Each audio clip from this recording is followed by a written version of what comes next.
Le prophète sallallahu alayhi wa sallam commença à former un petit groupe de personnes. Ces personnes se réunirent en secret pendant 3 ans à la maison d'Al-Akram. Ses compagnons furent formés par le prophète sallallahu alayhi wa sallam. À l'issue de ces 3 années, Allah Azza wa Jal donna ordre à son prophète alayhi salatu wa sallam de diffuser le message en public. Lorsque les compagnons eurent connaissance de cet ordre, ils s'exécutèrent et commencèrent à clamer l'unicité d'Allah dans la ville. Le prophète alayhi salatu wa sallam et les compagnons eurent en retour des jets de pierre, des insultes, des crachats de la part des Mécois. Les plus faibles d'entre eux, les compagnons furent torturés, tels que Bilal, pour qu'il renie. Beaucoup moururent sous la torture, notamment Soumiya, mère de Ammar ben Yasser. Le prophète alayhi salatu wa sallam lui enjoint de quitter la Mecque et de se rendre en Abyssinie, Éthiopie actuelle, afin de s'y réfugier dans l'attente d'une situation meilleure.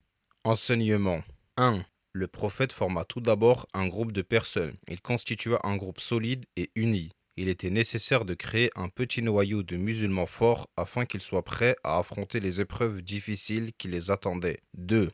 L'appel en public ne s'est pas fait n'importe comment. Le prophète alayhi salatu wassalam, a agi sur ordre de son Seigneur. Il s'est fait ensuite avec un groupe éduqué et formé. De nos jours, il est nécessaire que les musulmans qui appellent à l'islam le fassent avec science et qu'ils aient été formés à ce travail. Malheureusement, beaucoup de personnes appellent à l'islam sans une grande connaissance de base et ils répandent des erreurs ou au contraire font fuir les personnes loin de l'islam. 3. Les tortures qui ont suivi montrent le degré de foi que possédaient les compagnons. Ils étaient prêts spirituellement à ce genre de situation. Ils n'avaient point peur des pierres qui les atteignaient, ni des Quraïsh qui les attaquaient. Soumiya, mère de Ammar ben Yasser, fut la première martyre de l'islam.